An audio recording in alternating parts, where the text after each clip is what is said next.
एक पठान ने 2000 रुपए का बैलेंस गलती से किसी नामालूम नंबर पर भेज दिया। मालूम होने पर वापस मंगवाने की हर मुमकिन कोशिश की।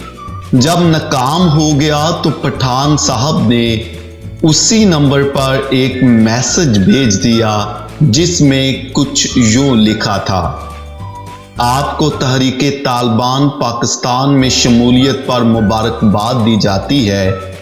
आपने 2000 रुपये का बैलेंस कबूल करके अपनी मेंबरशिप की तस्दीक कर दी है और आपके लिए ये खबर यकीनी तौर पर खुशी का बाइस होगी कि आपका इंतखाब हो गया है। आपको ट्रेनिंग के लिए जल्द ही आपके घर से उठा लिया जाएगा।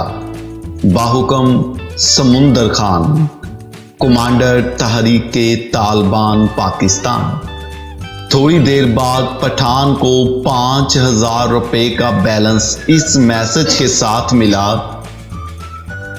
भाईजान मोबाइल चार्जिंग पर लगा होने की वजह से कॉल वसूल नहीं कर सका था। बहरहाल 5000 रुपए का बैलेंस वसूल करें और मुझे माफ कर दें। मेरी ना सिर्फ नजर कमजोर है बल्कि एक टांग एक्सीडेंट की वजह से टूट चुकी है। एक हाथ फालत की वजह से काम नहीं करता।